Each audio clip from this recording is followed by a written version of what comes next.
ఎంతో రుణపడి ఉంటాం. ఎందుకనగా దేవుని కృపలో చాలా విషయాలు మనము మొన్నటి దినానికి ఇది మూడో రోజు అండి మూడో రోజులోనికి మనం అడుగు పెట్టడానికి దేవుడు కృపనిచ్చారు.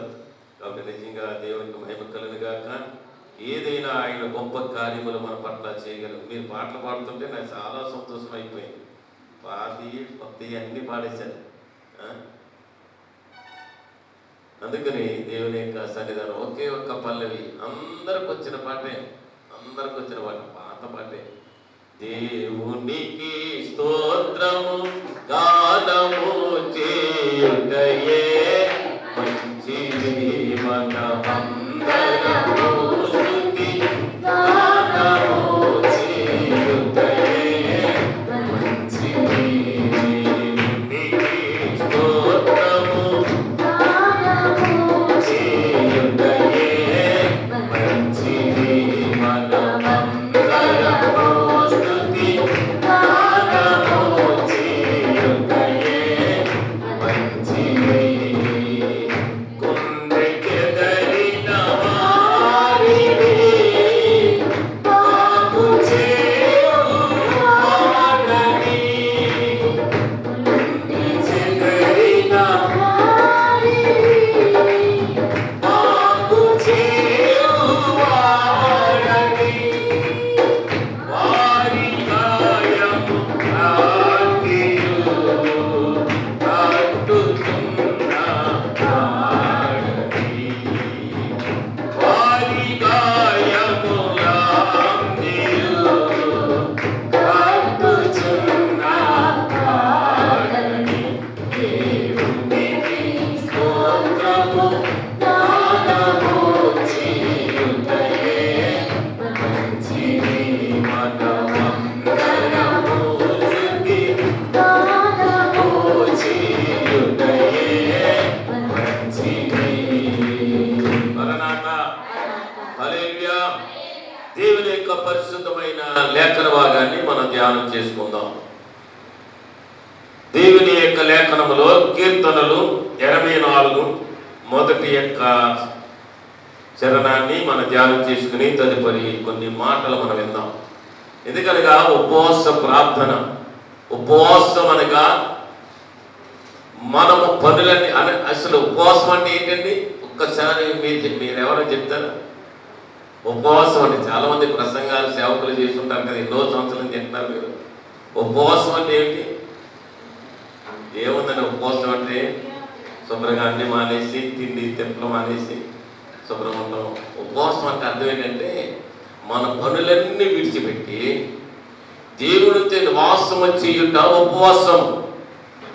అన్నీ కూడా లోక పనులన్నీ, మన యొక్క పాప నియమములన్నీ కూడా, పాప క్రియలన్నీ విడిచిపెట్టేసి దేవునితో సహవాసము కలిగి, దేవునితో అనుబంధము కలిగి, దేవునికి దగ్గరగా అనగా దూరస్తులైన మనలను ఆయన శిలువ రక్తం చేత మనల్ని కడిగి శుద్ధీకరించిన దేవాది దేవుడు ఆయన సన్నిధిలో నివసించే భాగ్యాన్ని దేవాది దేవుడు గతించిన దినములలో మన యొక్క ఫాదర్ దేవదేశి గారు బయలుపరిచినటువంటి బైబిల్ మిషను నివసించే నివాసం ఇది. దేవుని స్తోత్రం. అందుకని ఏమంటాడు ఇక్కడ 84 మొదటి యొక్క అధిపతి అయిన యెహోవా సెలవిచ్చిన దేవనగా, యెహోవా మందిరావరణములను చూడవలెనని నేనెంతో ఆశపడుచున్నాను. ఎంత అద్భుతమైన మాట! ఏమి చూడాలంటే ఆయనకి మందిరావరణము. మందిరావరణం రోజు మనం చూస్తూ ఉంటాం, మన ఇల్లు మనం చూస్తూ ఉంటాం. ఏమని అయినా మన ఇల్లు చూసినంత చేపు ఏమవుతారంటే ఏ రోజుకి ఆ రోజు శుభ్రం చేసుకోకపోతే చిరాకుగా ఉంటుంది. అందుకనే ప్రభువారు ఏమన్నాడంటే, దావీదుకి ఉన్నటువంటి ఆలోచన చూసారా?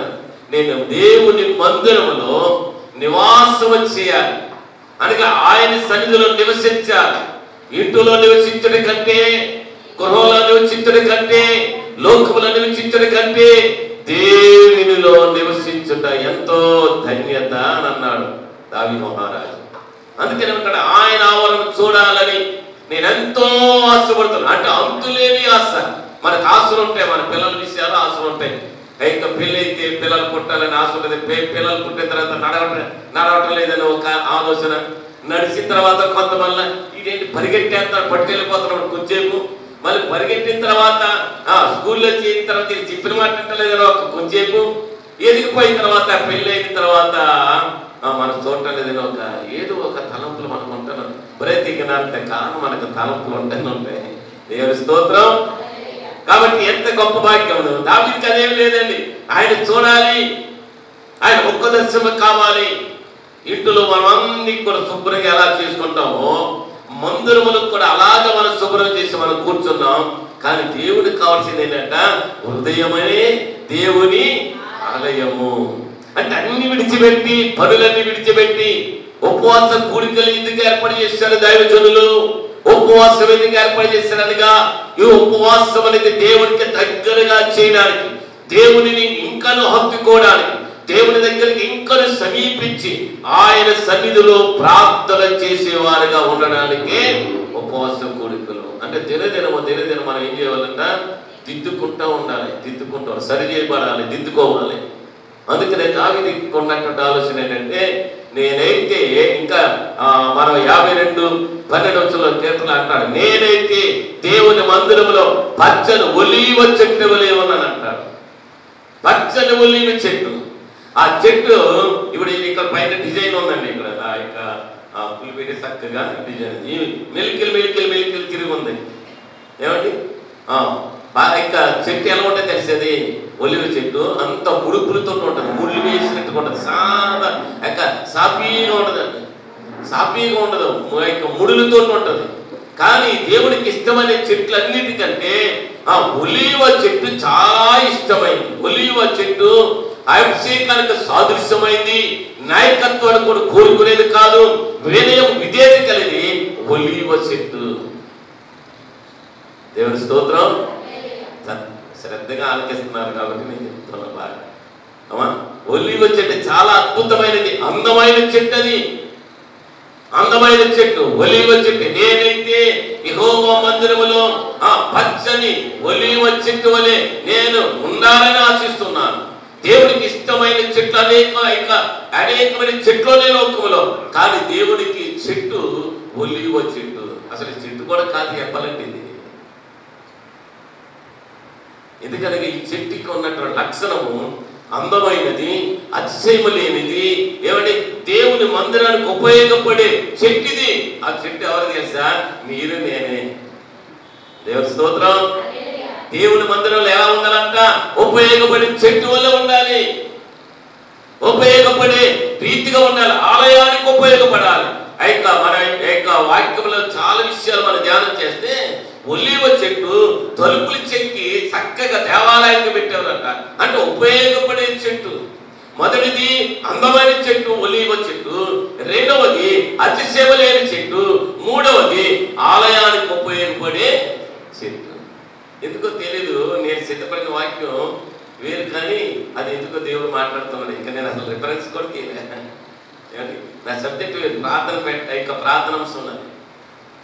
కానీ ఎందుకో దేవుడు అంటాడని ఆ చెట్టు నీకు ఉండాలి, ఆ చెట్టు వల్లే. అందుకని చూడండి, మనుషులు మనం అంటాం ఇలాగే దిగిపోయేవారు అని అంటాం మనం. అంటే దేని పులుసు మానవుడు దేనితో పోల్చబడ్డాడు? చెట్టుతో పోల్చబడ్డాడు. అనగా సారము లేని చెట్టుకి, ఏమిటి రూపము లేని చెట్టుకి, రాగము లేని చెట్టుకి అందాన్ని ఇవ్వగలిగిన వాడు దేవుడు, మన తండ్రి అయిన దేవుడు.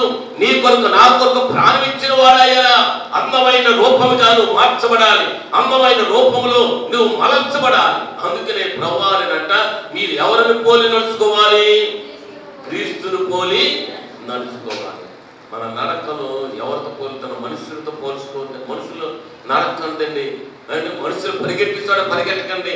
దేవుడి ఉన్న స్థలాన్ని, దేవుడు దర్శించే స్థలము, దేవుడు ప్రత్యక్షత కలిగిన స్థలము, దేవుడు ఆశ్రయించే స్థలము, దేవుడు దీవించే స్థలము, దేవుడు వినే స్థలము, దేవుడు ఆలోచించే స్థలములో మనం ఎన్నుకుని ఉండాలి తప్ప మనుషులని అనుసరించొద్దు. వాళ్ళు ఇచ్చేవారు ఎవరెవరో, పెట్టేవారు పెట్టనెవరు, వచ్చేవారు రానివారు. అది మనుషుల ఆలోచన. కానీ పచ్చని చెట్టు ఎలా ఉంటుందంటే ఒలివ చెట్టు ఎప్పుడే నేను దేవుని దగ్గర కనబడాలి, మందిరములు నాటబడాలి, మందిరములు స్థిరపడాలి, మందిరములో నేను ఐక్యత కలిగి ఉండాలి, మందిరములో చక్కగా నేను స్థిరపడి ఆలయానికి ఉపయోగపడే రీతిగా ఉండాలని కోరుకునేది ఒలివ చెట్టు. ఏ చెట్టు చెప్పండి? ఒలివ చెట్టు. ఒలివ. అందుకని అక్కడ దావీదు సంకీర్తనలో 120లో ఏమంటారు చెప్పండి? గర్భఫలము ఆయన బహుమానం, నీ కష్టార్జితం నేను ఫలము చేస్తాను, నీ పిల్లలు ఒలివ మొక్కల వలె ఉండరు. దేంతో కూర్చొని పిల్లలకు కూడా ఒలివ మొక్క. ఒలివ నూనె అభిషేకానికి సాదృశ్యమైంది. అభిషేకం అలనాడు సమూయేలు కూడా ప్రవక్తగా ఉన్నప్పుడు ఒలివ తైలమును తీసుకుని అభిషేకం చేసేవాడు. అభిషేకించబడాలనిగా, నాయకత్వం కలిగి ఉండాలనిగా ఆ ఒలివ నూనె ఉపయోగపడాలి. ఉపయోగపడే చెట్టుగా నువ్వు ఉన్నావా? మందిరంలో బలవంతంగా కాకుండా దేవుడు దర్శించాలని, దేవుడు కనబడాలని. మా చిన్నప్పుడు పాట ఉండేది. నేను చిన్నప్పుడు దేవా నాతో మాట్లాడదు, దేవా కనబడుమా అని పాట ఉండేది. ఉంది కదా, పాడుతున్నారు కదా. ఎంత అద్భుతమైన ఆ పాట పాడుతుంటే అలాగ లీనమైపోయి ఆ పాట అలాగంటే దేవుడి ప్రత్యక్షత అలా చూసేద్దామండి. ఇప్పుడు చూసేవాళ్ళు లేరు. దేవా కనబడుమా, దేవా ఎంత అద్భుతమైంది. కనబడని దేవుడిని కనిపించే రీతిగా చేసిందే బైబిల్ గ్రంథమని దేవుడు మన చేతులకు ఎత్తేశారు. దేవుని స్తోత్రం. హల్లెలూయా. ఏమంటారు చెప్తున్నాడు అక్కడ? నేనైతే యెహోవా మందిరంలో పచ్చని ఒలీవ చెట్టు వలె ఉన్నాను. అప్పుడు ఎక్కడ ఉన్నాడంట? నేనైతే అంటే నేను సమస్తం విడిచిపెట్టి, నేను అంటే దేవుడే నా ముందు ఉండాలి అన్నటువంటి ఆలోచన కలిగి ఉండాలి. కాబట్టి మందిరంలో ఈ 2 హెచ్చరికలు చెప్తున్నాను మీకు. పచ్చని ఒలీవ చెట్టు ఎలా ఉంటుందో అలాగే మీరు ముందురుగాక. ఆమెను పలకండి. మీకు ఆశీర్వాదాలు ఎనకని ఏమన్నానే? మేన్ అన్నాను అంటే అవును గాక, నెరవేరును గాక. దేవుని స్తోత్రం. హల్లెలూయా. అది ప్రభు ఏమంటాడు ఇక్కడ? చక్కని మాట. ప్రభు ఇక్కడ నేనైతే నేను మొదటి స్థానంలో ఉన్నాను. ఎవరు వచ్చినా రాకపోయినా మందిరములో నేను కనబడాలి. ఎవరు మాట వినినా వినకపోయినా మందిరములో నేను మాట వినుట వలన నాకు ఎంతో శ్రేష్టం. ద్వితీయోపదేశకాండం 20 అధ్యాయములు అంటాడు కదా, చదువుతలేండి అమ్మా. నేను ఇంకా వాక్యాలకి వెళ్ళా. నీ దేవుని నీకు మాట నువ్వు శ్రద్ధగా విన్నట్లయితే ఈ దీవెనలన్నీ అంటే వినేవారు కావాలి మందిరములో, లోబడేవారు కావాలి మందిరములో. ఏమండి? దేవుని మందిరములో యాజకుడికి లోబడేవారు, యాజకుడికి వినేవారు, యాజకత్వము కలిగినటువంటి యాజకుడికి వీరు వినేవారు కావాలి. ప్రభువు కోరుతున్నటువంటి మాట అదే. దేవుని స్తోత్రం. అప్పుడు ఏమవుతామంట? వినుట వలన ఏం కలుగును? విశ్వాసము కలుగును. వినుట వలన ఆశీర్వాదం కలుగును. వినుట వలన లోబడే గుణం కలుగును. వినుట వలన దేవాది దేవుడు. అందుకని దేవుని మాట బలులు అర్పించడం కంటే యెహోవా మాట వినుట శ్రేష్టము. నేను ఎప్పుడైతే చెప్పడం లేదు మీకు బాగా చెప్పుకుంటూ వెళ్ళిపోతాం. మీరు అలాగే అవసరమైతే బయటకు తిరుగుతాం. కాబట్టి మాట బలులు అర్పించడం కంటే యెహోవా మాట వినుట శ్రేష్టము. ఎందుకనగా శ్రేష్టమైనదనగా శ్రేష్టమైన ఫలాలు లోకములో లేవు, భూమిలో లేవు. ఏది తిన్నా స్వీట్ తింటే సూర్యుడు తినద్దు అంటాడు, బంగాళదుంప తింటే కాళ్ళు ఎగేతనే ఉంటాం, గోంగూర ఇంకొంచెం విడి చేసినట్టాం. ఏం తినాలి? గడ్డి తినాలి మానవుడు. ఏం తింటాడు? దేవుని స్తోత్రం చెప్పండి. హల్లెలూయా. ఏం తిన్నా డేంజరే. పాతకాలంలో ఉన్నటువంటి నిజంగా మీ అయ్యగారు నిజంగా చాలా ఆరోగ్యకరమైన దేవుడి కృప. నిజంగా మరణాలను జయించేస్తాడు ఆయన. దేవుడి మరణాలు జయించేస్తాడు మీ అయ్యగారు. ఎందుకనగా ఆయన ఇంకా ఉన్నటువంటి ఆపరేషన్ ప్రసన్నమయ్య గారికి ఉన్నటువంటి బలహీనతలు కానీ ఆయనకు ఉన్న ఆపరేషన్ జరిగినటువంటి విషయాలు నేను చాలా మందిని చూస్తే, కానీ మీ అయ్యగారు మీ అందరి ప్రార్థన దేవుడు ఆలకించి నిండు ఆరోగ్యాన్ని దైవజనులకు ఇచ్చారు. దేవుని స్తోత్రం చెప్దాం. హల్లెలూయా. ఇదే దేవుడు కోరుకునేది. ఆయన కోరుకునే స్థలం అదే. మిమ్మల్ని అందరే జనాలు కోరుకోవటం లేదు, అందరూ కొలిదే విశ్వాసులు. నేనేం చెప్తానంటే, ఇద్దరున్నా దేవుడు ఏంటో చూస్తాడు, నలుగురున్నా చూస్తాడు. ఓ పాట ఉంది, పాత పాట. ఓ భక్తుడా క్రీస్తు భక్తుడా ఏ భయంబు లేకుండా సాగిపోవయ్యా. ఓ భక్తుడా క్రీస్తు భక్తుడా ఏ భయంబు లేకుండా సాగిపోవయ్యా. అది అనక ఇది అనక పనిలోనే అనుకొనక ఇంకేమనుకున్నా వెళ్దామా మర్చిపోయినా 12 గంటల కదా ప్రసంగం. అప్పుడు వెళ్ళిపోతాం ఎందుకు? అది అనక ఇది అనక మదిలోనే అనుకొనక ప్రభు రాకడ సిద్ధంగా ఉంది కాబట్టి మన ప్రాణం ఎప్పుడు పోతుందో తెలియదు కాబట్టి మనం ఎలా ఉండాలనగా సిద్ధపాటు కలిగి ఉండాలి. అది అనక ఇది అనక మదిలోనే అనుకొనక తుది వరకే పాటు పడక దుఃఖముందక. ఇదిగో శ్రీ యేసయ్య మేఘాల వచ్చుచుండి నీవైతే మౌనముగా వ్యక్తము కాదా. అంటే మౌనంగా ఉండకూడదు, మౌనంగా ఉండకూడదు. ఆయన రానయ్య ఉన్నాడు. ఇదిగో నేను త్వరగా వచ్చుచున్నాను. మన కొరకు ఏం చేస్తారంటే ఆయన జీతం. ఇదిగో నేను త్వరగా వచ్చుతున్నాను. వాని క్రియలు చెప్పిన ప్రాణగ్రంథం అంటారు. వాని క్రియలు చెప్పిన జీతం నా దగ్గర ఉంది. ఉదయమే కష్టపడి కొన్ని కేంద్రం పార్లు గడ్డి పనులు అన్ని పట్టుకుని వెళ్ళిపోతున్నాం గవర్నమెంట్ పనికి. చాలా ఉంది అమ్మా మా ఊర్లో బాగా పరిగెడుతున్నారు. వాళ్ళకి ఏం కొరకు దాచాడు ప్రభుత్వం? జీతం. మరి మనం ఈ లోకల్ బ్రతికినందుకు మన కొరకు గవర్నమెంట్ దాస్తే మన ట్యాక్స్ కడతాం, ఇంటి కొన్ని కడతాం, వీటి కూడా కడతాం. అది బ్రతికినందుకే కడతాం. మనం చచ్చిపోయి బతుకున్నామయ్యా బాబు అని అంటే ఏ ముద్ర ఇయ్యాలా, ఫోటో చూపించాలా, ఫేస్బుక్ ఇయ్యాలా. నేనంటే బాబు అంటే స్వచ్ఛత నేనంటే అది తెలీదు.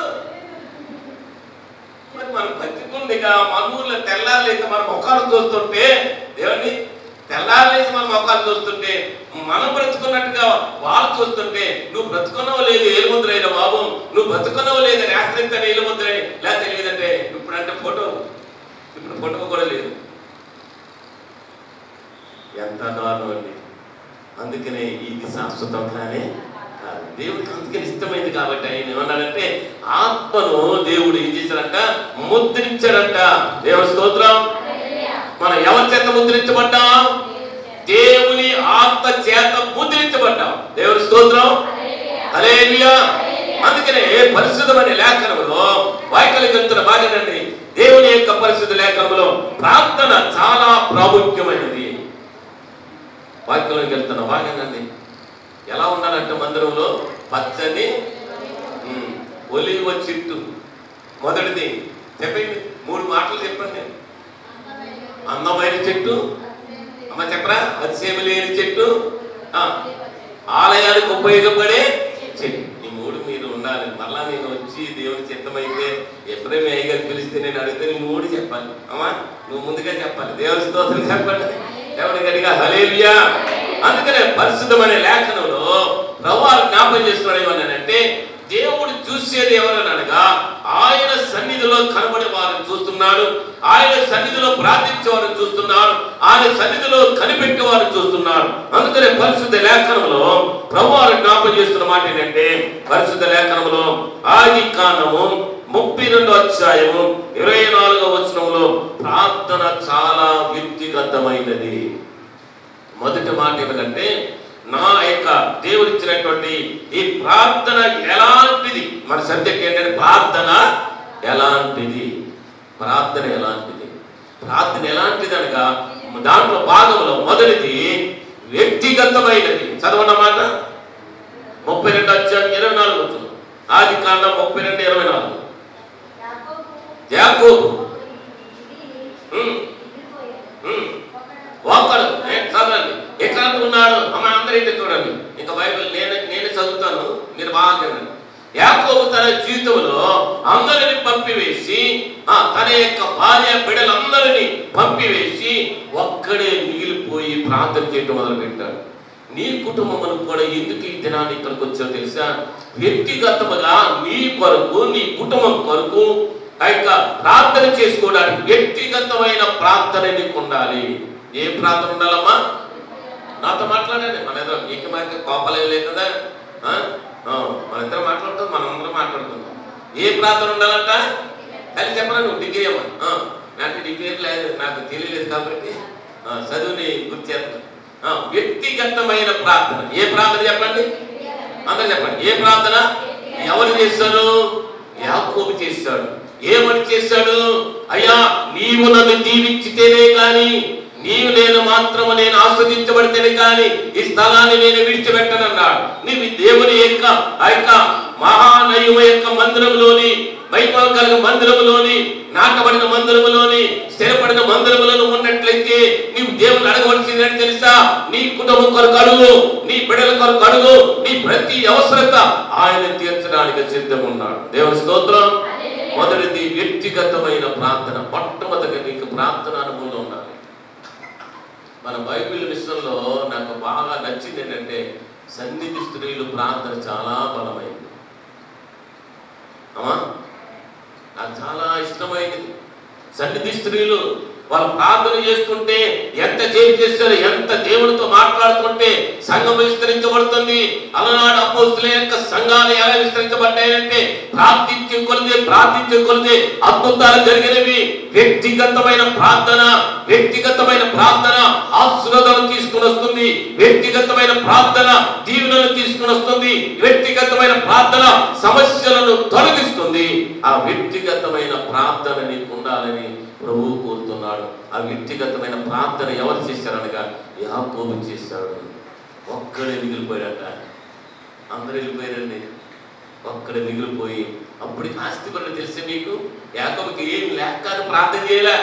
ఆయనకి అన్ని ఉన్నాయి, ఆస్తిపాస్తులు, సంపదలు ఉన్నాయి, సిరి సంపదలు ఉన్నాయి, అన్ని భోగభాగాలు ఉన్నాయి, అన్ని అది నాకు కాదు, అవసరం లేదు, నేను మాత్రము ఆశీర్వాదాలు. ఈ సమయంలో ఏమనుకుంటారంటే ఆస్తులు పెరగటమే ఆశీర్వాదాలు అనుకుంటారు. దేవుడికి కాదు, అది అవసరం దేవునికి. దేవుడికి మెడలు మిద్దులు ఎన్నున్నా, దేవుడే అంద సందాలెన్నున్నా, తెలుసు కదా మీకు అన్నమాట. దేవుడి పర్వతులే దేవుడి కృపను బట్టి బాగా మేడలున్నా, మిద్దులున్నా, అందమున్నా, సన్నమున్నా అదేం అవసరం కాదు, ఆశీర్వాదాలు కాదు. అన్ని విడిచిపెట్టి దేవునితో నివసించి సత్యములోను, ప్రేమలోను, ఐక్యతలోను, సంఘముతో, యాజకునితో సహవాసం, యాజకునితో ఐక్యత, యాజకునితో సంఘముతో ఉన్న సహవాసం కలిగితే అది ఆశీర్వాదాలు. ఆస్తులు పెరగటం కాదని ఆశీర్వాదాలు. ఈరోజు ఇల్లు దొరకాలి, డాక్టర్ ప్రార్థన చేస్తారు, ఏ పేషెంట్ దొరుకుతుంది, ఎవరు కనకట్ట మనం చేస్తాం, ప్రభు నన్ను దీవించినాయి. అది దేవుడికి ఇష్టమైన ప్రార్థన. మనం వెళ్ళకపోతే అది కారణం, హాస్పిటల్ ఉండదు, అక్కడ ఉండదు.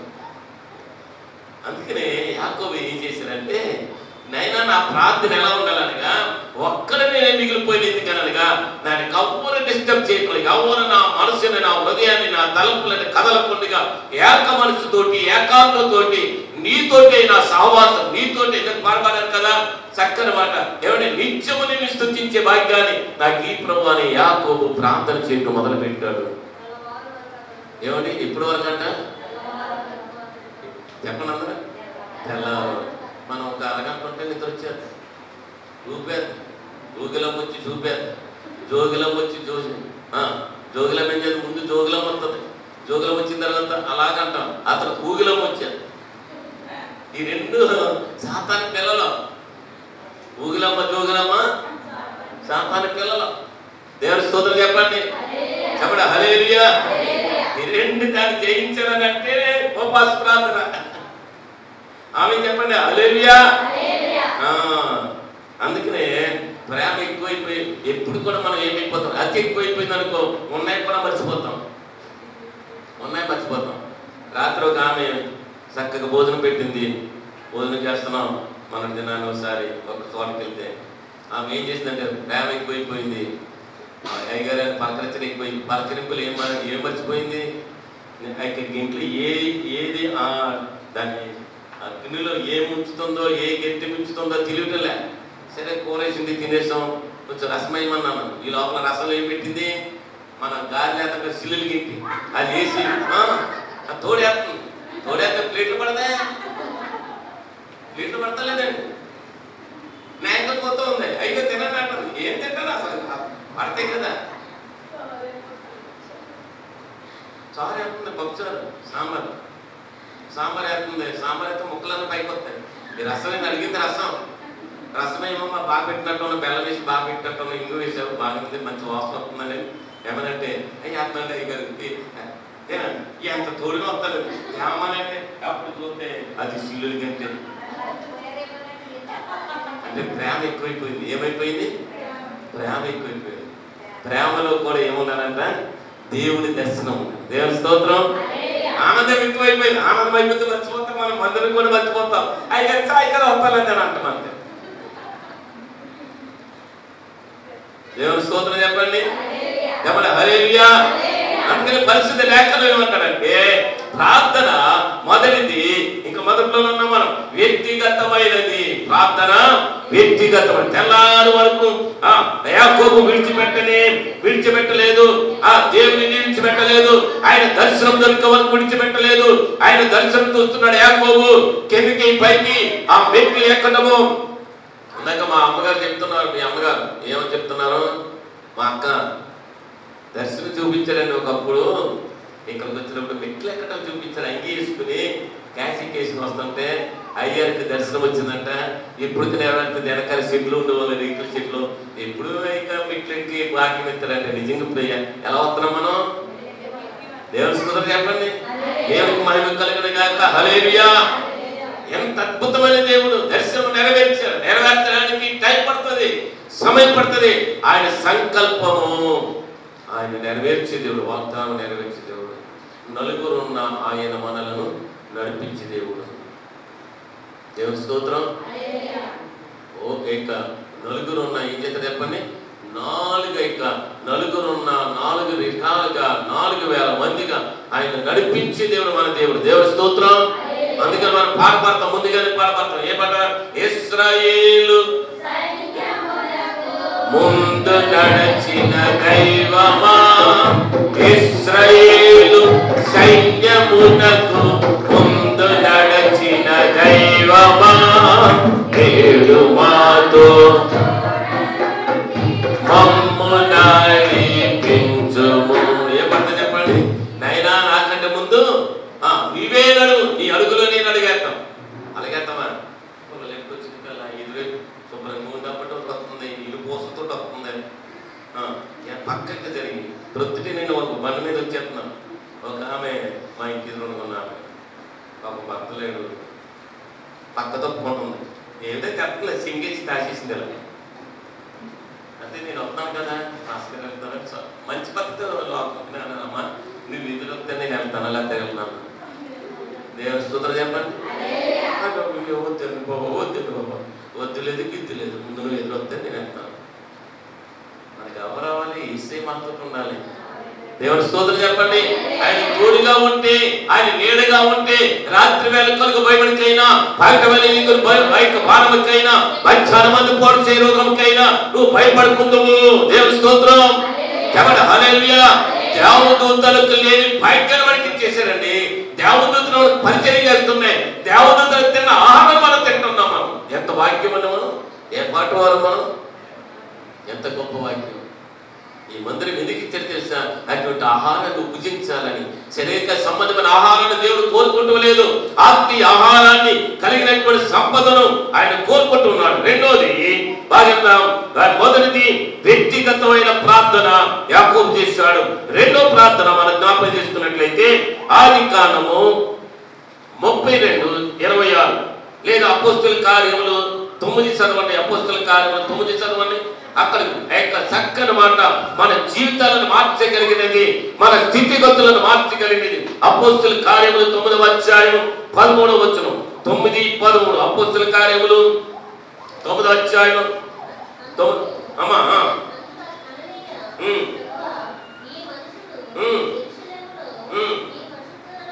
దేవుని స్తోత్రం చెప్తాం హల్లెలూయా, చెప్తాం హల్లెలూయా. చదువుతాను చూడండి. 9వ అధ్యాయం 11వ వచనం. అందుకని నీ ప్రభువా ఈ మనుషుడు యెరూషలేములోను పరిస్థితులకు ఎంతో కీడు చేసి ఉన్నాడు. అతను గురించి అనేకులు పెట్టాను. ఎక్కడను నీ నామమును బట్టి ప్రార్థన చేయవారందరినీ బంధించుటకు అతని ప్రయోజనము వలన అధికారం పొంది ఉన్నాడు ఉత్తరం ఇచ్చాను. దేవుని స్తోత్రం చెప్తాం. హల్లెలూయా, హల్లెలూయా, హల్లెలూయా. పరిశుద్ధమైన లేఖనంలో ఏమంటాడనగా వ్యక్తిగతమైనటువంటి ప్రార్థన మొదటిది. రెండోది జీవితాలను మార్చగలిగినది ప్రార్థన. రెండోది చెప్పండి, మన జీవితాలను మార్చగలిగినది ప్రార్థన. అందుకని ఇక్కడ అధికారులు సైతం మార్చగలడానికి గొప్ప వాక్యాలు దేవుడు ఇచ్చాడు. ప్రార్థన వ్యక్తుల జీవితాలను మార్చేది ప్రార్థన. దేవుని స్తోత్రం చెబుతాం. హల్లెలూయా. కాబట్టి మన ప్రార్థన చాలా ప్రాముఖ్యమైనది. ఉపవాస ప్రార్థన చాలా ప్రాముఖ్యమైనది. నిర్గమకాలు అంటాడు, నువ్వు సిద్ధపడు, నీతో కూడా ఉన్నవారిని నీ సమూహం అంతటిని సిద్ధపరచమంటాడు. మన సిద్ధపడి కలిగి మన పక్కల్ని సిద్ధపరుస్తాం. కానీ మనం అలా చెయ్యం.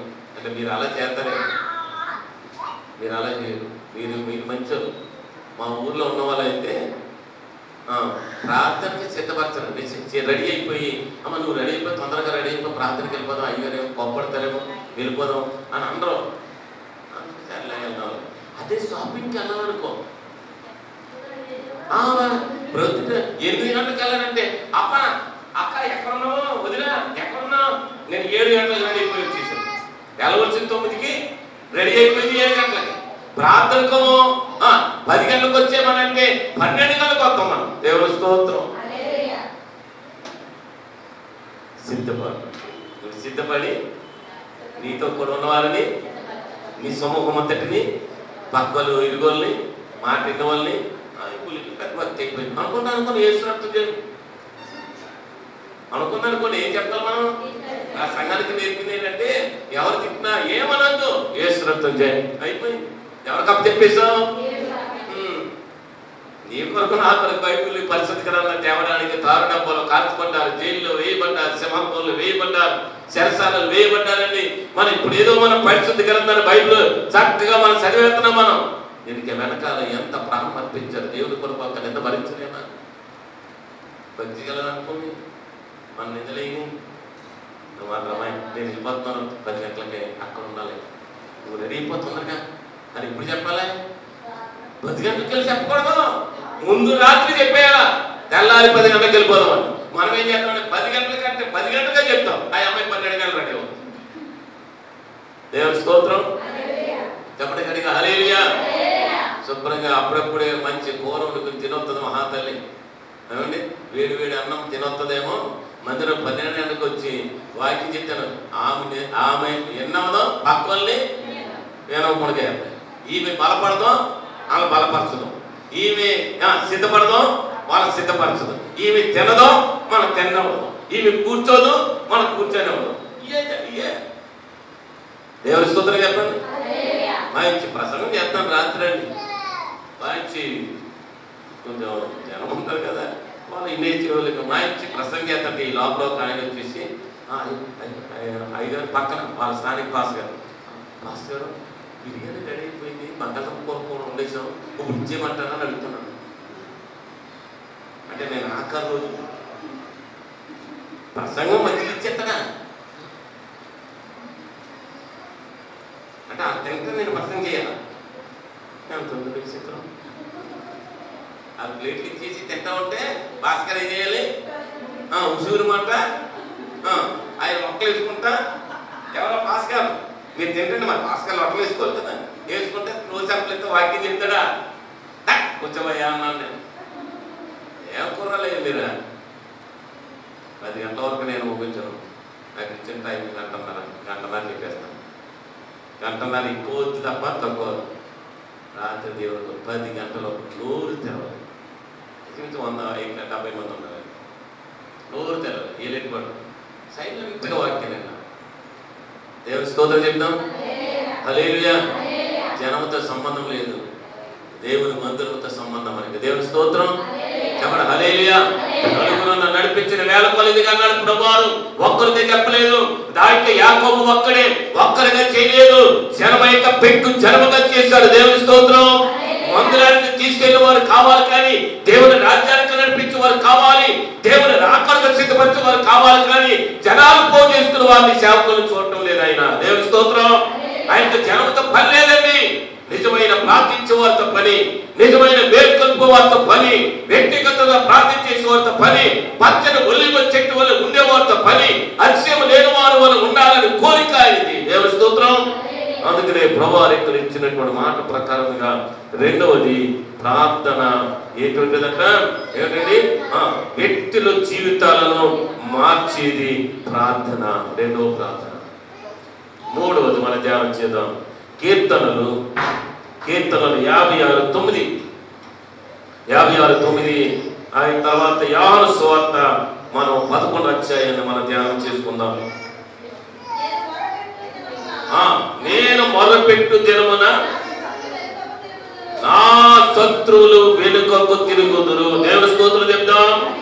హల్లెలూయా. నేను మొదలుపెట్టు దినమున అనగా ప్రార్థన ఎటువంటిది అనగా శక్తివంతమైనది. చెప్పండి, అందరు చెప్పండి. మూడవది ఏంటి? ప్రార్థన.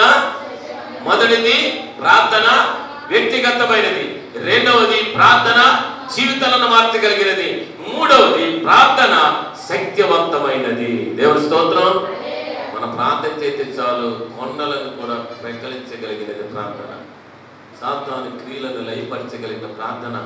ఉపవాస ప్రార్థన వల్లనే తప్ప ఈ దెయ్యం పోవాలంటే మీరు దీనివల్ల వాదన యేసయ్య చెప్పేశారు.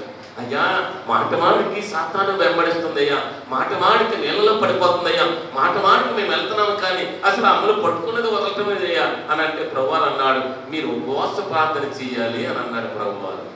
దేవుని స్తోత్రం. ఏ ప్రార్థన అంట? ఉపవాస ప్రార్థన. రోజు చేసే ప్రార్థనే, రోజు తినేది ఆహారమే, కానీ ఏదో ఆదివారం వల్ల బంధువులు వచ్చిన స్పెషల్ ఉంటుంది మనకి, ఆ స్పెషలే ఉపవాసం. దేవుని స్తోత్రం. చెప్పండి హల్లెలూయా. స్పెషల్ కాదండి, స్పెషల్. కొంతమంది స్పెషల్ అంటున్నారు. దేవుని స్తోత్రం చెప్పండి. కాబట్టి స్పెషల్ మంచి ఆహారాన్ని పాస్టర్ వస్తారంటే ఇప్పుడు ఈ కాలంలో ఏముండేస్తారంటే మా బాగారు అడిగారు, మీ అయ్యగారు అయితే ఏమన్నమంటారండి బాబు అని అన్నారు. ఏమంటారు? ఒకసారి చిన్నాను. దేవుని స్తోత్రం. పాస్టర్లు ఏమంటారు? నాకు అవసరం లేదు. ఏం తింటామండి రోజు అన్నం తింటాం. చిరపొత్తదంటారా? ఎప్పుడైనా చిరపొచ్చింది మీకు? రాలేదు. మరి దేవుని మందులో కూడా వాక్యం తినే విజయంలో చిరాకు రాకూడదమ్మా. దేవుని స్తోత్రం చెప్పండి. దేవుని వాక్యం ఇప్పుడు దొరుకుతుందని అన్నాను. ఎప్పుడు నీ మాటలు దొరుకుతుందా? ఎప్పుడు కూడా ఆశతో మనం ఎదురు చూడాలంట. దేవుని స్తోత్రం. గ్రంథకర్త చక్కని మాట చెప్తాడు, నీ మాటలు నాకు దొరకగా నేను చక్కగా పూజించేతను అంటాడు. దేవుని స్తోత్రం. దేవుని మాటలు దొరికే సమయంలో, ఆయన మాటలు వినే సమయంలో మనం చక్కగా భుజించాలనంట. ఈ భౌతిక సంబంధించిన ఆహారం కంటే ఆత్మీయ ఆహారం చాలా ఆరోగ్యకరమైనది, అది శక్తివంతమైనది. అందుకని ఏమంటాడు ఇక్కడ పరిశుద్ధ లేఖనంలో, ఇప్పుడు చదువు మనం 52 ఏమంటాడు చెప్పండి.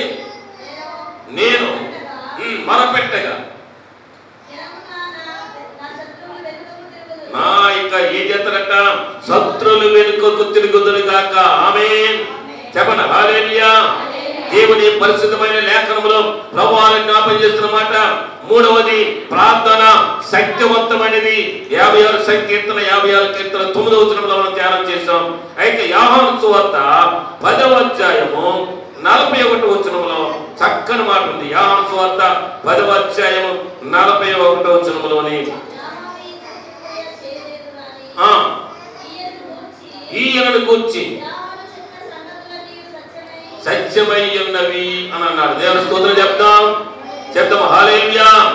అనగా దేవుని సన్నిధానంలో ప్రార్థన చాలా శక్తివంతమైనది.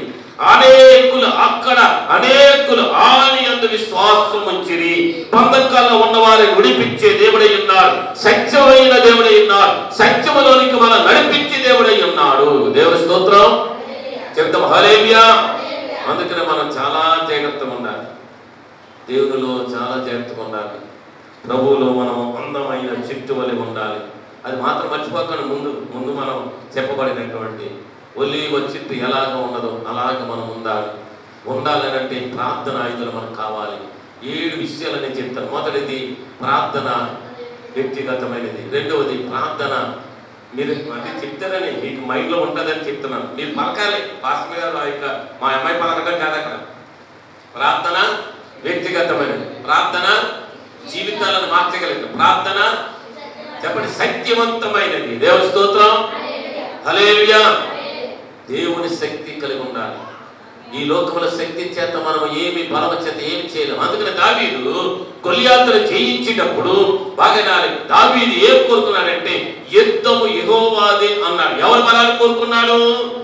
దేవుని బలాన్ని కోరుకున్నాడు. తిమోతి పత్రికలో అంటాడు, నా కుమారుడా క్రీస్తు యేసు నందున్న చేత బలవంతుడు కుమారుడు. మనం పాడతాం, యెహోవా నా బలమా. పాడదాం.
కాబట్టి 4వ అంశంలోకి వెళ్దాం.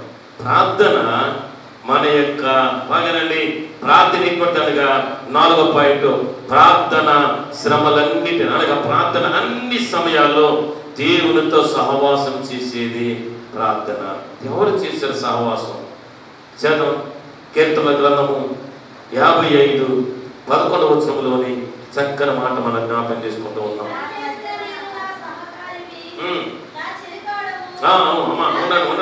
ఉన్నాను ఒక్క నిమిషం. 55:17 వచనం. 17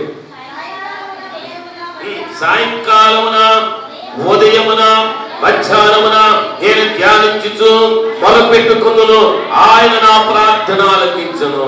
దేవుని స్తోత్రం. అంటే ప్రార్థన ఏ సమయంలో చేయాలి? అన్ని సమయాల్లో. ఇందాక ప్రవీణ్ గారు చెప్తూ ఏమన్నారు? ఉదయకాలంలో ప్రార్థన చేసాం, చాలా వందనాలు వచ్చినటువంటి ఇప్పుడు మళ్ళా ఈ మధ్యాహ్న వేళలో భజన వాక్యాన్ని అందిస్తారు. అంటే అన్ని సమయాల్లో సమయం దొరికినప్పుడల్లా ప్రార్థన చేయాలి. నేను నా సంఘానికి ఒక మాట బోధించాను. రాత్రికాల సమయంలో నిద్ర పట్టడం లేదంటే అర్థం ఏంటి తెలుసా నీకు? అమ్మా ప్రార్థన చేయమని మెలుకు చేస్తున్నాడు దేవుడు. నిద్ర పట్టణంలో అందరూ ఏం చేయాలి తెలుసా? లేచి మోకాలేసి ప్రార్థన చేయి, లేదా మోకాలు ఎప్పుడైతే కూర్చొని ప్రార్థన చేయి, హాస్పిటల్ వేసి ప్రార్థన చేయి, లేదా కుర్చీలో ప్రార్థన చేయి. ఏదైనా సరే నీకు రాత్రి కాల సమయంలో నిద్ర పట్టడం లేదనంటే ఆ సమయం దేవుడికి, దేవుడిని ఆశీర్వదిస్తాడు. దేవుడి స్తోత్రం చెప్పండి. నీకున్న ప్రతి అవసరతలు తీర్చబడును గాక. నీ ప్రతి అవసరత తీర్చబడును గాక. ఆమేన్. దేవుడు గొప్ప దేవుడు. మన దేవుడు నాకు చాలా కంగారు వచ్చింది. గారు చూసి నాకు ఫోన్ చేశారు. ఇప్పుడు చేయలే. ఫోన్ చేసి బాగా ఎక్కడ ఉన్నాం, ఇంటి దగ్గర ఉన్నాం అది చెప్తున్నట్టు నేను ఇంటి చేసిపోతాను. ఎక్కడ మాది వీళ్ళు పక్కన కాయకూడదు నాకు కళ్ళ వీళ్ళకి ఇవ్వమని తెలిసి ఇప్పుడు కూడా అదే ఒకసారి. నాకు బంధం ఏంటి? ఆత్మీయ బంధం, దేవుడితో సహవాసం అండి. అంటే పరిగెత్తుకుని మా అందరికీ ఫోన్ చేసి మన కార్యక్రమానికి వెళ్తున్నాం కదా, మీరు అందరూ సిద్ధపడి చేయండి. ఇంటి దగ్గర మా ప్రవీణ్ లేడు, మా అమ్మ లేదు, ఆయన తరగతుల కోమం మా అక్క వెళ్ళిపోయింది, గుంటూరు వెళ్ళిపోయింది, అని వాళ్ళందరూ ఇన్ఫర్మేషన్ ఇచ్చి అదరాబిదరైన వీడికి పట్టుకుని కరెక్ట్గా వచ్చేటప్పుడు అక్కడ ఉన్నాడు. నా భయం వేసింది. వెంటనే ఆర్ఎంపీ ఫోన్ చేసి అద్దెలో ఉంటానంటే ఆయన వెంటనే ఫోన్ చేసి రప్పించి ఏర్పడింది. ఎందుకనగా బాగానండి ఎవరు మనకి ఆదరించేవారు లేకపోయినా ఆయన ప్రేమ మనం ఆదరిస్తుంది. దేవుని స్తోత్రం చెప్పండి. హల్లెలూయా. బాగంటే సాయంకాలమున ఉదయమున మధ్యాహ్నమున నేను ధ్యానించుచు మొదలు పెట్టుకున్నాను. ఆయన నా ప్రార్థన ఆలకించిన అన్ని సమయములలో దేవుని సన్నిధిలో ప్రార్థించాలి. ప్రతి సమయంలో ప్రార్థించాలి. దావీదు ముమ్మారు ప్రార్థన చేస్తారు. దానియేలు ముమ్మారు ప్రార్థన చేస్తారు. దానియేలు అయితే దినములకు ముమ్మారు ప్రార్థన చేస్తే దావీదు దినములకు 7 సార్లు ప్రార్థన చేస్తాడు. సమయం దొరికినప్పుడు అలా ప్రార్థన అనగా దేవుని దగ్గరికి వెళ్ళిపోవడమే, దగ్గరగా చేస్తూ ఉంటాడు. దేవుని స్తోత్రం చెప్పండి. హల్లెలూయా. ఎమ్మెల్యే దగ్గరికి ఎలాగెళ్దామా? ఎవరు వెళ్తారు చెప్పండి దగ్గరికి? అమ్మా బాగా చదువు పరిచయం కూడా తిరిగేవాళ్ళు గమాలను వెళ్ళి ఎలా రాసుకుని చక్కగా పొడవు తీస్తారు. మనం వెళ్ళాలంటే వెనక ముందు ఆలోచిస్తాం. ఎవరైనా మనకు ఉండాలి. యేసుతో సహవాసం చేస్తాంట, దేవుడితో సహవాసం చేస్తే, దేవుడికి నివాసం చేస్తే మనమే దగ్గర అయిపోతే మన తర్వాత ఇంకొకరు నిలబడతారు తప్ప నిన్ను దాటి ఆయన వెళ్ళిపోవడం. దేవుడి స్తోత్రం చెప్పండి. హల్లెలూయా. హల్లెలూయా. ఏమైనా చేయగలవు, కథమంతో మార్చగలవు, నీ నామముకే మహిమంతా తెచ్చుకొందువు. యేసయ్యా యేసయ్యా నీకే సాధ్యము. హల్లెలూయా. ఎవరికి సాధ్యమంట? ఎందుకని ఆయన దగ్గర నివాసం చేస్తున్నాం, ఆయనతో దగ్గరగా ఉపవాసములు దేవుని దగ్గర కనిపెడుతున్నాం, ప్రార్థన చేస్తున్నాం. అన్ని వేళల సమయాలు ప్రార్థన చేయాలి. కష్ట సమయంలో ప్రార్థన చేయి, నష్ట సమయంలో ప్రార్థన చేయి, దూషించినప్పుడు ప్రార్థన చేయి, శపించినప్పుడు ప్రార్థన చేయి, నిందించినప్పుడు ప్రార్థన చేయి, అవమానపరిచినప్పుడు ప్రార్థన చేయి. ఏదైనా దేవుని విడిచిపెట్టకుండా నువ్వు ప్రార్థన చేయాలి. దేవుని స్తోత్రం. నా అంశం ఏంటి? ప్రార్థన ఎలాంటిది? ప్రార్థన ఎలాంటిది అనగా ప్రార్థన వ్యక్తిగతమైంది, ప్రార్థన జీవితాలు మార్చగలిగింది, ప్రార్థన శక్తివంతమైంది, ప్రార్థన అన్ని సమయాలలో ప్రార్థించేవారు కావాలి. దేవుని స్తోత్రం. హల్లెలూయా. అందుకని అంటాడు ఇక్కడ పరిశుద్ధ లేఖనంలో, సాయంకాలమున ఉదయమున మధ్యాహ్నమున నేను ధ్యానించుచు నేను మొదలు పెట్టుకున్నాను. దేవుని స్తోత్రం చెప్తాం. హల్లెలూయా. అయిగా నా సమయం చెప్పలేదు, 3 అయిపోతేమో ఏమండి 3 అయిపోతే పర్లేదంటారు మీరు? పర్లేదంట. దేవుని స్తోత్రం చెప్తాం. హల్లెలూయా. ధన్యులు మీరు, వినువారు ధన్యులు, ఆత్మీయమై దీనులైన వారు ధన్యులు. నీతి కొరకు ఆకలి తప్పగలవారు. మీకు ఆకలి అంటే ఏ ఆకలి అవ్వాలి? ఆత్మీయ ఆకలి ఇవ్వాలి. ఆకలి ఏం చేద్దంటే భోగాలను విడుదల చేద్దాం. ఆ ఆకలి ఏం చేద్దంటే నీకు స్థిరపరుస్తుంది. ఆకలి ఏం చేస్తుందంటే నీ జీవితాన్ని బాగు చేస్తుంది. ఆకలి ఏం చేద్దంటే శక్తివంతమైంది. ఆ ఆకలి ఎప్పుడు కూడా ఎదుటి వారికి ఏంటంటే ఏది కూడా బలహీనత చేయదు. ఈ యొక్క శరీర సంబంధమైన ఆకలి ఉందనుకోండి, ఏది చెప్పండి, తిన్న తర్వాత కడుపు ఉప్పుతుంది. ఆ తర్వాత మళ్ళా అడగపోతే అదో జబ్బు, ఎక్కువ తింటే ఓ జబ్బు, తక్కువ తింటే ఓ జబ్బు, అసలు తినకపోతే ఓ జబ్బు. దేవుని స్తోత్రం. ఇది శరీర సంబంధమైన ఆకలే. రాత్రి దమ్ బిర్యానీ ఒక ఆయన చేసుకుని వచ్చేసాడమ్మా. ఒక ఆయనేమో ఇంకో బిర్యానీ చేసుకుని వచ్చారు. ఎవరు తినాలో తెలియలేదు. ఒక ఆయన సంగతి కూడికి వచ్చాం, ఒక యూత్తో ఒకరి కూడికి వచ్చాం. ఈ 2 తినాలంటే నేను బండి ఎక్కలేను, నేను తినలేను. ఒక తిన్న తర్వాత చూసి దమ్ బిర్యానీ బలం ఉంది అని అనుకున్నాం అనుకోండి, చూసి అలా చూసి ఆనందించి వదిలేయడమే తప్ప తినలేము. కానీ ఇది అలా కాదు. తిని కొలిది తినాలనిపిస్తుంది ఆత్మీయమైన ఆహారం. దేవుని స్తోత్రం. ఎందుకనగా వాక్యము చుంటి తేనె దారాల కంటే మొదలుపడింది. వాక్యము ఖడ్గము లాంటిది, వాక్యము సుత్తి లాంటిది, వాక్యము పాల వంటిది, వాక్యము నిన్ను ఉదక స్నానం చేసేది. దేవుని స్తోత్రం. హల్లెలూయా. వాక్యాన్ని మనం స్థిరపరిచేది వాక్యమే. అందుకనే దావీదు అంటాడు, వాక్యమే నా పాదములకు దీపమును నా త్రావకు వెలుగునై ఉన్నదని అంటారు. దేవుని స్తోత్రం. మరి మన జీవితాలు మార్చగలిగినది, మన బ్రతుకులు మార్చగలిగిన ప్రార్థన ప్రార్థన ప్రార్థన. అందరికీ ప్రార్థన. ఆఖరిగా 2 మాటలు ఉన్నాయి, మనం ధ్యానం చేసుకుందాం. ప్రార్థనలన్నిటిలో అన్ని సమయాలు ప్రార్థన చేయాలి. మోసే ఎన్ని దినాలు ప్రార్థన చేసిన మనకు అందరూ తెలుసు. అమ్మా ఎక్కడ రక్షించాడు? ఆలయం అందరూ ఉందా? అమ్మా ఏ పాములు వస్తున్నాయో, ఏ చెర్లు వస్తున్నాయో, సింహాలు వస్తున్నాయో, మృగాలు వస్తున్నాయో అన్ని మర్చిపోయాడు. అది నివాసం. ఉపవాసం అంటే ఏంటి తెలిసే మీకు? ఎప్పుడు మర్చిపోయాను, క్యారెట్ తిట్టానా లేదా పిల్లకి, లేదా మా ఆయన తిట్టలేదా, మొట్ట ఎట్టానా, కట్ట పెట్టానా, అవి ఎట్టాను ఇవి కూడకూడదు. దేవుని స్తోత్రం చెప్పండి. ఒక ఆమె ప్రార్థన చేస్తున్నాను, నేను శుభ్రంగా వెళ్ళి ఆ ఇంటి దగ్గర గేట్ ముందు నిలబడి ఆ గుమ్మం దగ్గర నిలబడ్డాను. ఒక్క సగం తలుపు తెలుస్తుంది, ప్రార్థన చేస్తుంది. స్తోత్రం స్తోత్రం నాయన, ప్రభు నాయన మా ఏం జీవించు, మా సంఘాన్ని విశ్రాంతం. ఏం విశ్రాంతం ఏంటని నేను అనుకున్నాను. ఎంతసేపు ప్రార్థన చేసి ముగించలేదు, మధ్యలో ఉత్సంటుంది. ఎందుకని ఏంటి ఉత్సంటుంది ఏంటని నేను చూస్తే, ఎందుకేంటి చెప్పండి, వాళ్ళు పేడ దగ్గర పెట్టింది, పిల్లు వచ్చి తాగంటదేమో అని మధ్యలో ప్రార్థన మధ్యలో ఉత్సవం కొడుతుంది. ఇది ఏ ప్రార్థన? పిల్లిని తరమేమో ప్రార్థన, అంతేగా దేవుడితో ప్రార్థన కానే కాదు. దేవుడి స్తోత్రం చెప్పండి.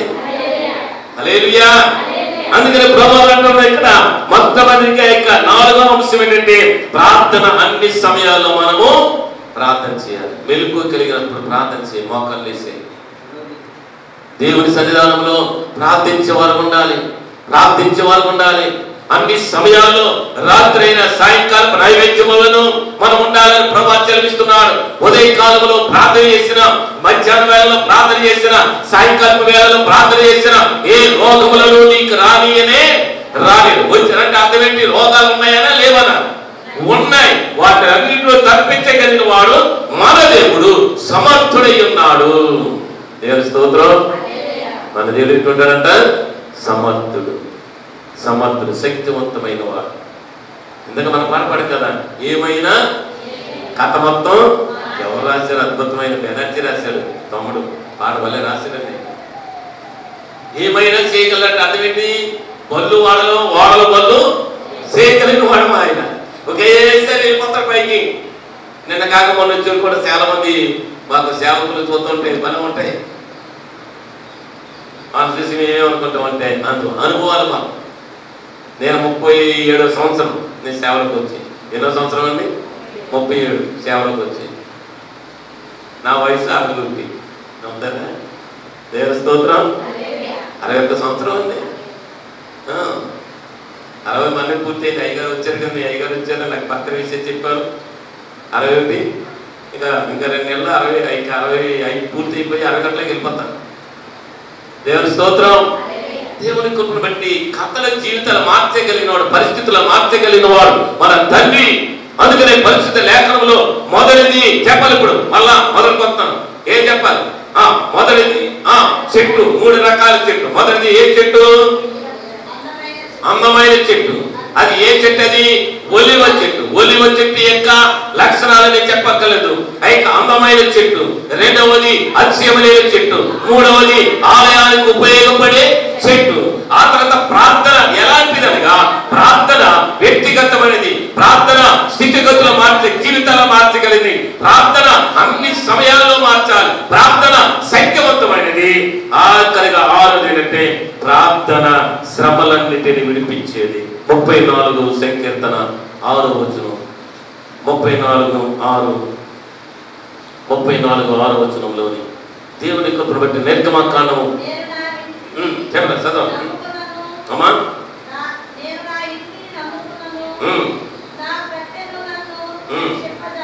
దేవుని స్తోత్రం చెప్పండి. హల్లెలూయా. దావీదు కీర్తన 34:6 వచనంలో ఏమంటాడనగా, ఈ దీనుడై మొరపెట్టగా 34 యెహోవా ఆలకించును. దేవుని స్తోత్రం. హల్లెలూయా. 2వ వచనం ఏమంటారు దాంట్లోని, నేను యెహోవాను బట్టి నేను అతిశయించుచున్నాను, దీనులు దానిని విని సంతోషించుదురు అని అంటాడు. దేవుని స్తోత్రం. హల్లెలూయా. కాబట్టి ఈ దీనులు మొదలుపెట్టగా యెహోవా వారిని ఆలకించును. దేవుని స్తోత్రం. మరి ప్రార్థన శ్రమలన్నిటిల నుండి తప్పించగలిగినది ప్రార్థన, ప్రార్థన, ప్రార్థన. అందుకనే పరిశుద్ధ లేఖనంలో ఆలోచన, ఈ దినుడు మొదలుపెట్టగా యెహోవా ఆలకించెను, అతని శ్రమలన్నిటిల నుండి అతనిని రక్షించెను. ప్రార్థన రక్షించగలిగినది, ప్రార్థన శ్రమలను విడిపించగలిగినది, ప్రార్థన స్థితిగతులను మార్చగలిగినది, ప్రార్థన పరిస్థితులను మార్చగలిగినది, ప్రార్థన సైకిల్ ఎలా ఉండాలనగా నీ జీవితంలో ప్రార్థన శ్రమలన్నిటిలోనే తప్పించగలదు. కాబట్టి ప్రార్థన చేయాలి. సంఘం అయితే ప్రార్థన చేస్తుండగా శరసాల సంఖ్యలు ఏమైపోయినాయి అంట. దేవుని స్తోత్రం చెప్తాం. హల్లెలూయా. గడి చెప్తాం మరణాత. గడి చెప్పండి మరణాత. ఎంత అద్భుతమైనది.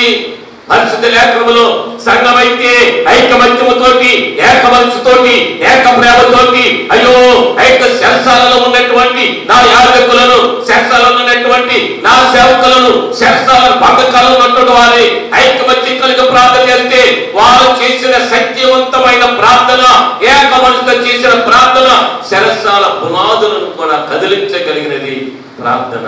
నువ్వు ఒకవేళ శ్రమలలో ఉన్నావా, నువ్వు ఇబ్బందులలో ఉన్నావా, నువ్వు అప్పులలో ఉన్నావా, ఏ స్థితిలో ఉన్నావా, నువ్వు ప్రార్థన చేస్తే నీ పరిస్థితులను మార్చగలిగినది ప్రార్థన. దేవుని స్తోత్రం చెప్తాము. హల్లెలూయా, హల్లెలూయా. అందుకని అంటున్నాడు నిర్గమాకాండము 3వ అధ్యాయము 9వ వచనం అంటూ ఉన్నాడు. నిర్గమాకాండము 3వ అధ్యాయము 9వ వచనంలోని చక్కని మాట మనం జ్ఞాపకం చేసుకున్నట్లయితే చదువుదాం అక్కడ. అమ్మా ఇశ్రాయేలు మన నిజముగా నా యుద్ధకు చేరినది ఐగుప్తులో వారిని పెట్టుచున్న హింసను చూసి తిని. దేవుని స్తోత్రం. ఐగుప్తులో పడుతున్న ఇశ్రాయేలు శ్రమలను, ఐగుప్తులో పడుతున్న బాధలను ఆయన చూసి ఆయన మీద, ఇశ్రాయేలు మీద కనికరపడి, ఇశ్రాయేలు మీద జాలిపడి ఆయన ఏం చేశారంట, శ్రమలను విడిపించారు. దేవుని స్తోత్రం. అంటే ప్రార్థన ఏంటండి, శ్రమలను. ఆఖరి మాట ఉంది, ఆ మాట చెప్పి అనుభవించిన దేవుని స్తోత్రం చెప్తాం. హల్లెలూయా, హల్లెలూయా. ప్రార్థన శ్రమలన్నిటిని విడిపించేది. ఇశ్రాయేలీయులు పడిన శ్రమలను విడిపించగలిగినది. ఇశ్రాయేలు ప్రజలు అందుకనే ఆ పాట పాడకుండా మనము గృహప్రవేశాలకు కానీ లేదంటే మందిరములకు కానీ ఇంకా పాడం కదా. ఇశ్రాయేలు అయితే సైన్యములను నడిచిన దైవం. ఆది అపోస్తుల పైన దిగి వచ్చిన ఆత్మవర్షణ మా మీద కూడా కుమ్మరించు, నీ ఆత్మను కుమ్మరించు. ప్రార్థన ఎందుకని ఉపవాస ప్రార్థన మన ముఖము మారిపోవాలండి.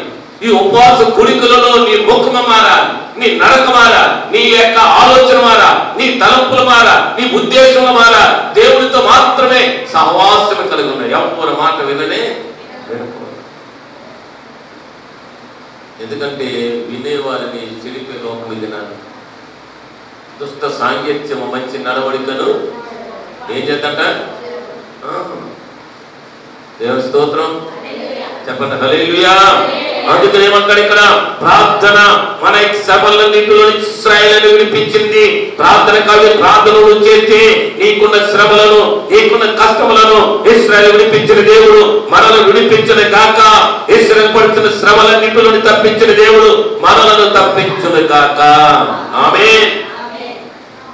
ఆఖరిగా ప్రార్థన కన్నీరును తుడిచేది ప్రార్థన.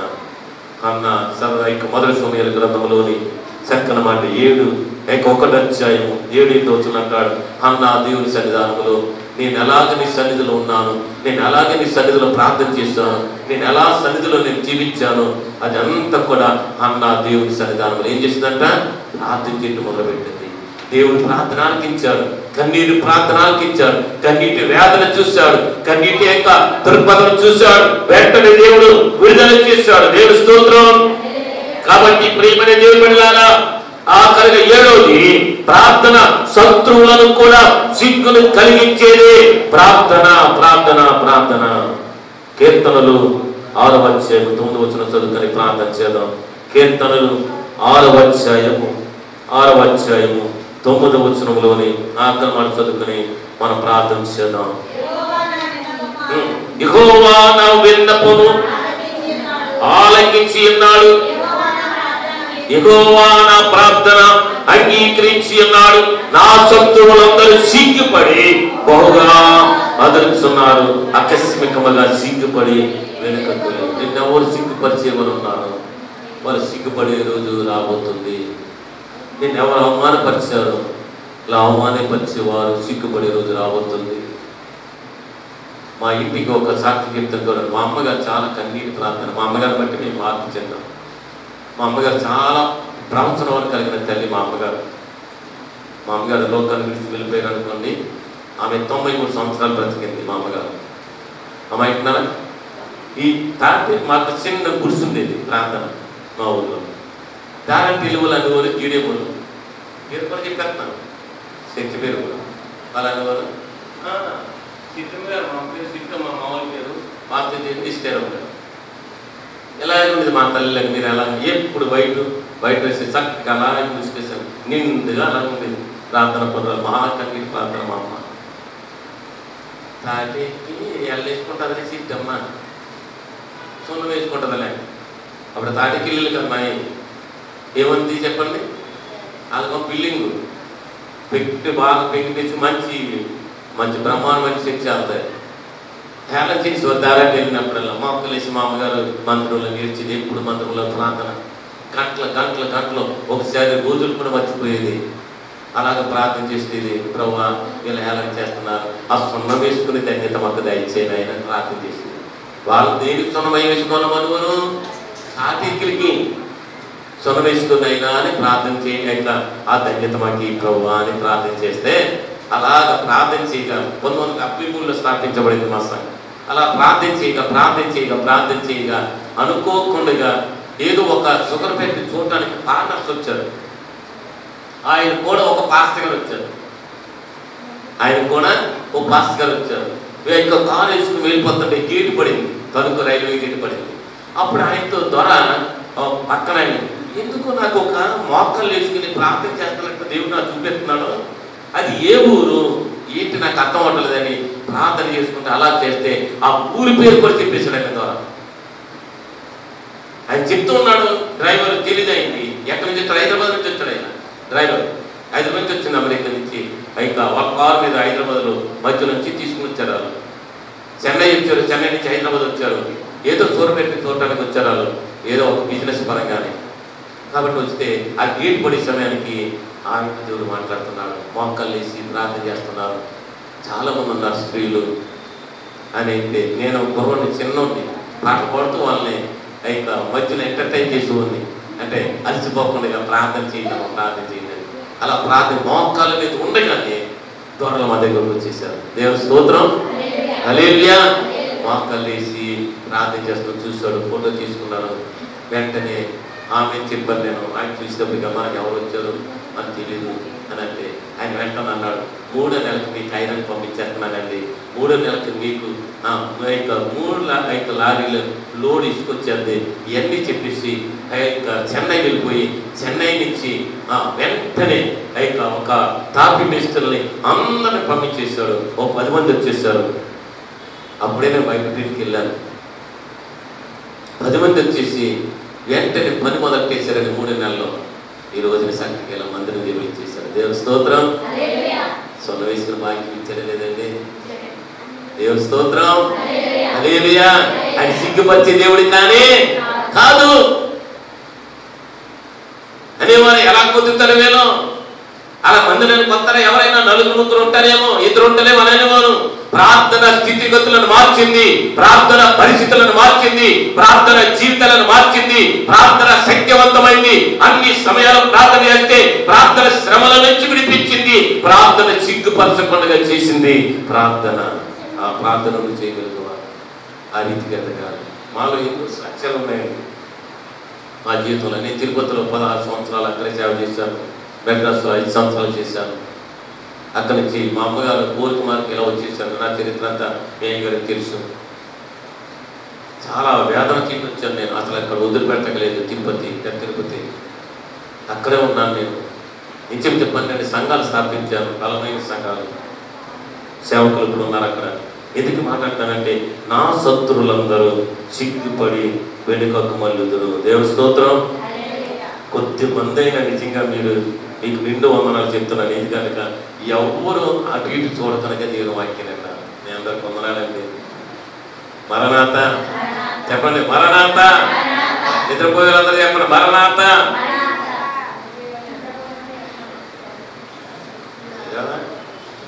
చెప్పారు కదా, అలా చూత ముట్టించేస్తుంది.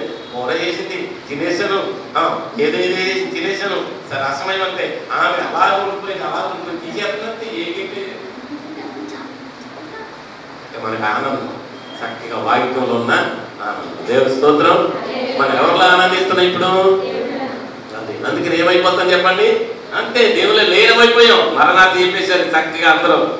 మా అమ్మాయి అలాగా అది మీద ఇక్కడ ఎలక్ట్రిక్ ఉంది, ఎలక్ట్రిక్ కమాండర్ ఎలాగైతే జాగ్రత్త ఉందని అంటే అలా ఉంది. దేవుని స్తోత్రం. చెప్పండి హల్లెలూయా. ఇప్పుడు మిమ్మల్ని ప్రశ్న వేసేస్తాను బాగా టక్కడకి మళ్ళీ చెప్పాయి. ఒలీవ చెట్టు 3 విషయాల్లో కలిగింది. మొదటిది అందమైన చెట్టు. దానికి అందం ఉందా? లేదు. కానీ మన అందం లేకపోయినా ఆ చెట్టు గురించి, ఒలీవ చెట్టు గురించి వెళ్ళాలంటే 3 రోజుల ప్రసంగం అది. 3 రోజులు 2 గంటలు తిప్పినా 6 గంటల ప్రసంగం అది. ఒక్కొచ్చు మా చెట్టులాగా చెప్పారు. 1 నెల అంతే చెప్పారు. అందమైన చెట్టు, ఇంకేం చెప్పలే. దేవుని స్తోత్రం.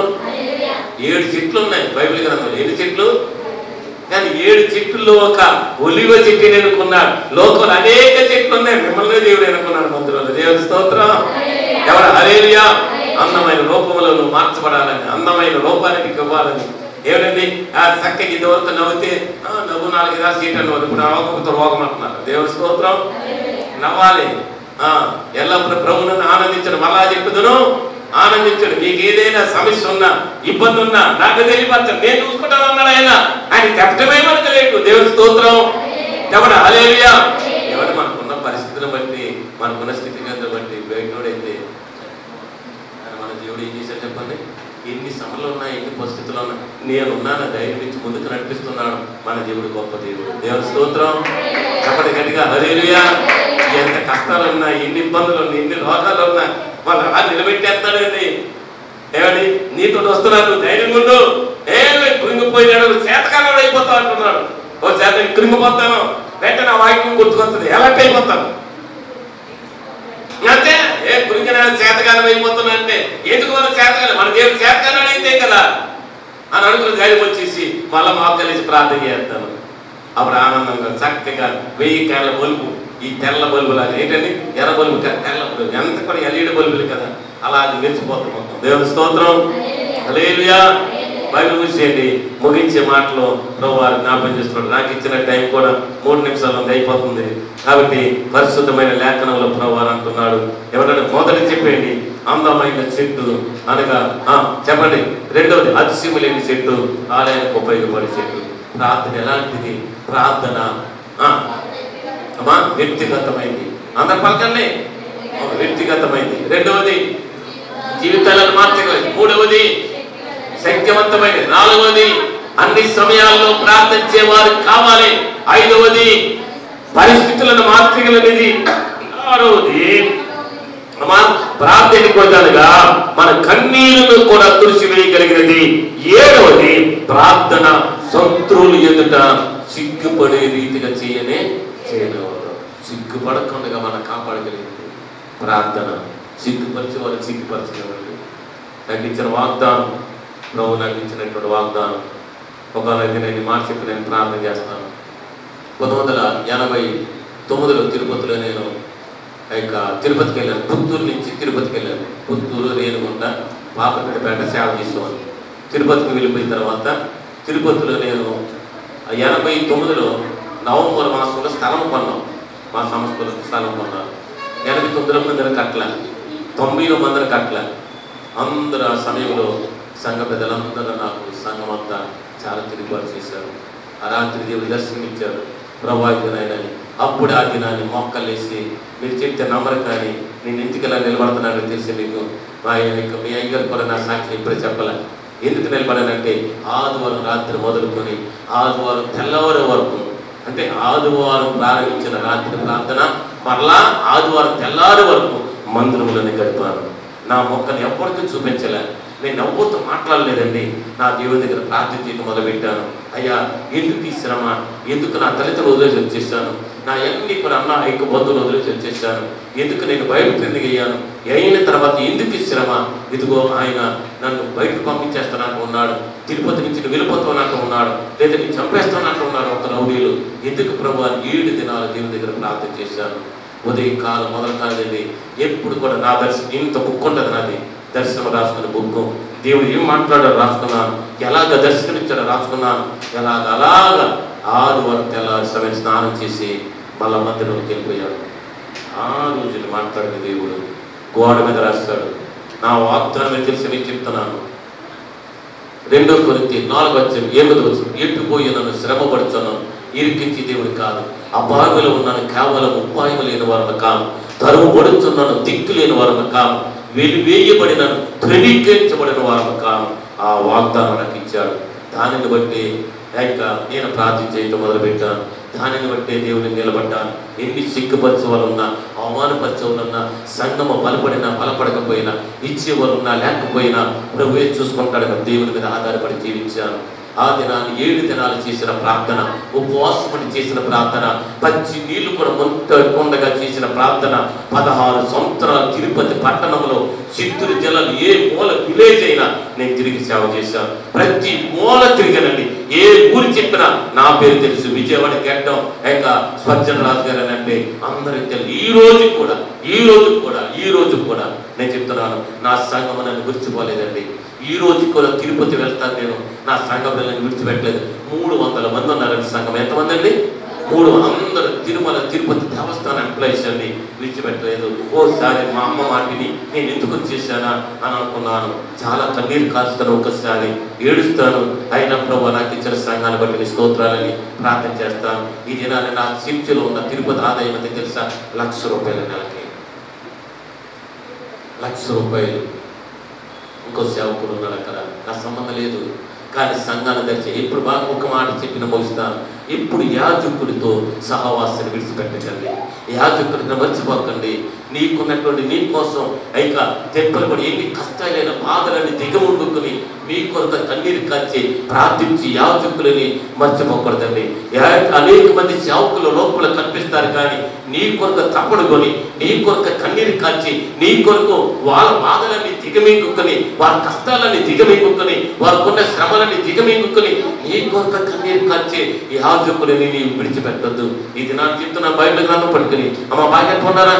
నా సంఘము తిరుపతి సంఘము ఇప్పటికీ నన్ను విడిచిపెట్టదండి. మా కుటుంబం ప్రతి సంవత్సరం వెళ్తాను, ప్రతి సంవత్సరం నా బిడ్డలు నన్ను గౌరవిస్తారు. ఈ మాట చెప్తే మా కావలపుర సంఘంలో ఎంతమంది పడతారో తెలిసి మీకు. ఎందుకంటే నా కన్న తల్లి సంఘము, అది తలుసుకుంటే ఏడుపు వస్తుంది. నా బిడ్డలు నన్ను విడిచిపెట్టరు, నా బిడ్డలు నన్ను విడిచిపెట్టరు. 8 సంవత్సరాలు అయిపోయింది కరోనా తర్వాత. నిన్న వెళ్ళలేదు, అనుకోలే. అయ్యో ఇంటికే క్యాలెండర్లు ఇవ్వలేదు మాకు, ఇంటికి ఈ సంవత్సరం క్యాలెండర్లు ఇవ్వలేదు, మనం ఇంటికి విడిచిపెట్టేస్తారు. అయ్యా అమ్మా మీ పాస్ గారు నేను వచ్చి 20 సంవత్సరాలు అయిపోయింది, మీకు నాకు ఎంతోమంది సేవకులు ఉన్నారు కదా అక్కడ, దాన్ని ఎందుకమ్మా మర్చిపోన్నామని నేను ఫోన్లో నాకు చేసిన ఇదిగోండి దీంట్లో తిరుపతిని కొట్టండి, ఎన్ని నెంబర్లు వస్తాయి దీంట్లో. సంఘాన్ని ఇప్పుడు యావకులు మర్చిపోకండి, జనాన్ని చూడకండి, జనబలం కాదండి మనకి, మందాన్ని చూడకండి, మనం దేవుని చూడడం. తర్వాత యాజకుడు చూడు, మోకాలేసి ప్రార్థన చేసే వాళ్ళు, ప్రేమించేవారు లేరండి ఈ దినాల్లో. అమ్మ ఎలా ఉన్నవారు అనేవారు లేరండి, అమ్మ బాగున్నావు అనేవారు లేరండి, అమ్మ తిని అనేవారు ఎవరు లేరండి. అటువంటి దేవుడి నీకు చక్కని మహానయుడు సంఘాన్ని దేవుడు తెప్పించారు. మంచి దైవ సేవకులను ఆయన చనిపోయి బ్రతికారు. ఎన్ని దెబ్బలకి ఆయన నిలబెట్టాడు దేవుడు. మీ ప్రార్థనే మాలాంటి లేదో కొద్దిపాటు చేసినట్టు మా ప్రార్థన దేవుడు ఆలకించాడు. దేవుడు స్తోత్రం. సంఘాన్ని విడిచిపెట్టకండి. ఇంకా నువ్వు సిద్ధపడిన తర్వాత నీ సమూహాన్ని సిద్ధపరచుకుని నలుగురితో సాక్ష్యం, నీ వీధిలో నీ సాక్ష్యం ఉండాలి, నీ గ్రామంలో సాక్ష్యం ఉండాలి. నీవు రక్షించబడిన నీవు ఒక్కొక్కరు తీసుకురావాలి తప్ప, ఇంకా నువ్వు ఆత్మలు కనకపోతే, నువ్వు వేదన కాక ప్రసవ వేదన లేకపోతే ఇంకా సేవకుడు ఉన్నది అనవసరమని. నువ్వు కనాలి, ఆయన ఏం చేయాలి చెప్పండి? ఆయన పెంచుతాడు. నువ్వేం చేయాలి చెప్పాలి? ఏం చేయాలి? కనాలి. ఎంతమందిని కంటున్నారు సంవత్సరానికి? నువ్వు కంటున్నావా? నువ్వు కన్నా దానికి ప్రసవ వేదన పడుతున్నావా? దేవుడు నిన్ను ఇంకా అదే ప్రశ్నిస్తున్నాడు. ఆయన రాకడ సిద్ధంగా ఉంది. మన ప్రాణం కూడా సిద్ధంగా ఉంది. మన ప్రాణం పోకముందే ఆయన రాక ఉంది.